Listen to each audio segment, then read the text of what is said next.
South Africa might be one of the most beautiful countries on Earth, but many foreigners are shocked by what daily life there is really like. For many foreigners, South Africa feels fascinating. Beautiful coastlines, wildlife, luxury homes, affordable lifestyles, incredible scenery, and weather that many expats dream about. At first glance, it almost feels like a hidden paradise, especially in places like Cape Town, Durban, and Johannesburg. But here's the reality most tourists never fully experience.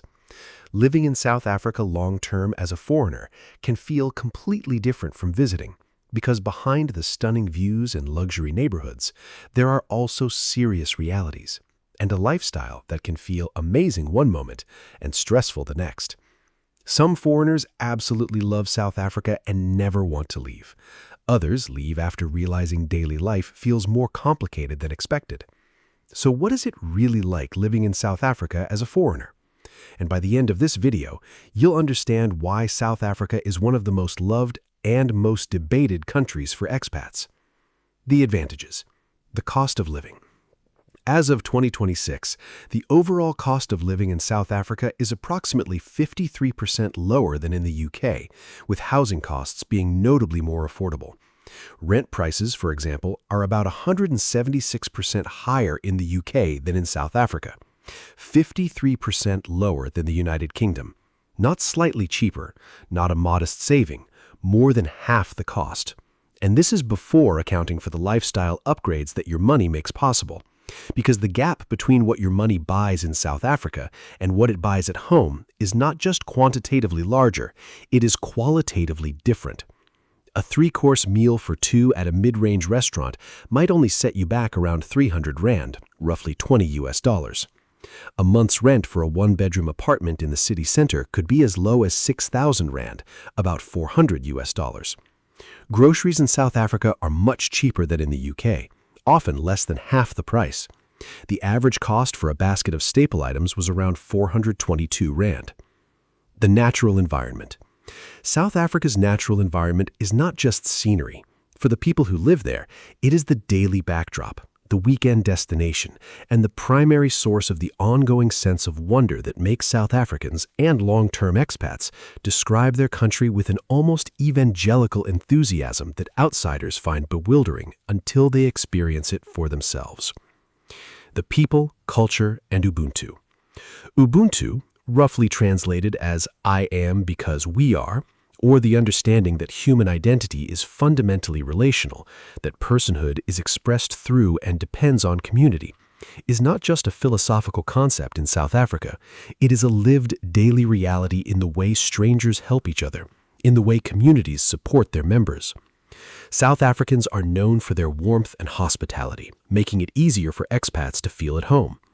Anecdotes abound of newcomers being invited to braais and quickly integrating into social circles. The braai, the South African barbecue, deserves specific mention as the most important social institution in the country. More than just cooking meat over fire, the braai is the mechanism through which South Africans of every background build and maintain community. It is egalitarian. Everyone stands around the fire. Everyone contributes. Everyone eats. It is patient. A proper braai takes hours, and that is the point. The climate. The weather across the country is fantastic. Even during the winter months, Cape Town, which famously has the worst weather in the country, rarely drops below 20 degrees Celsius and only experiences rain about 10 days per month. The Cape Town summer, October through March, delivers day after day of clear blue sky, the temperature consistently between 25 and 32 degrees, the famous southeast wind known as the Cape Doctor keeping the air fresh and crisp.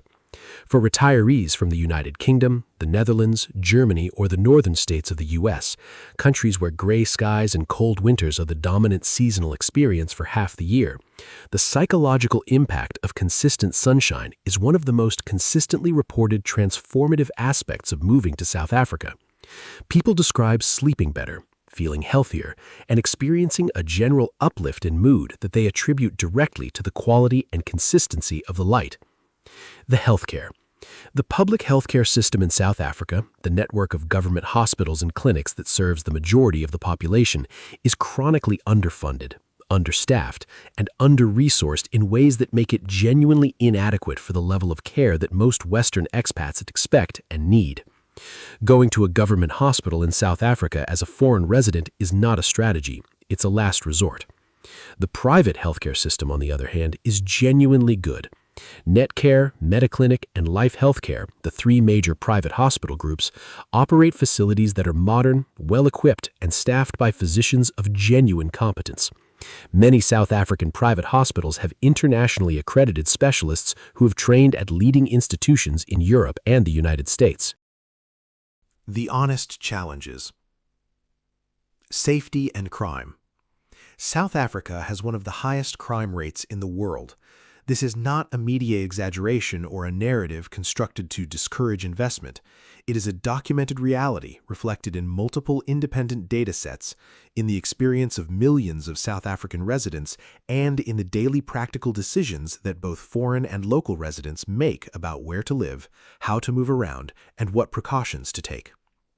According to a report by CS Global Partners, South Africa ranks 129th out of 166 in the Global Safety Index 2025. The highest homicide rates are found in places like Nelson Mandela Bay, Durban, and Cape Town. Many expats choose to live in safe neighborhoods or gated communities with private security and controlled access, where incidents are rare. Some of these areas are Cape Town, Camps Bay, Sea Point, or Clifton, Johannesburg, Sandton, and Rosebank. Load shedding and infrastructure. Load shedding, scheduled rolling blackouts implemented by Eskom, South Africa's state power utility, to manage a grid that for years generated insufficient power to meet national demand, was South Africa's most practically disruptive daily challenge between approximately 2019 and 2024. The 2026 situation. South Africa has made substantial progress on this specific challenge. Eskom's generation capacity has improved. Private sector renewable energy generation, solar and wind, has added meaningful supply to the grid. The frequency and intensity of load shedding has declined significantly from its 2023 peak.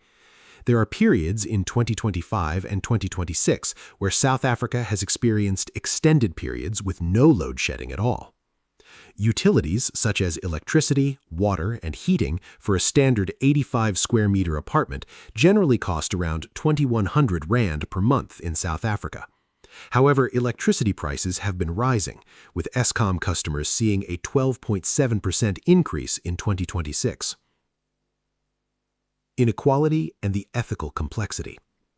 South Africa is one of the most unequal societies in the world by the Gini coefficient, the standard measure of income inequality.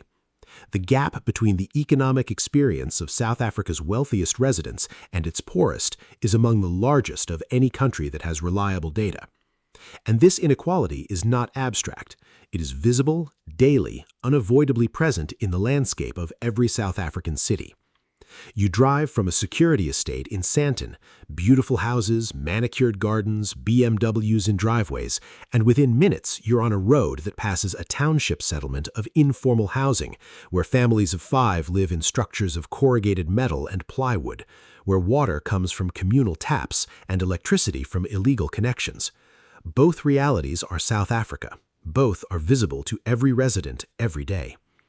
For a foreign resident, particularly one from a Western country where inequality exists but is less geographically explicit, the visual and human confrontation with South African inequality is one of the most significant adjustments of daily life. It produces a range of responses in different people.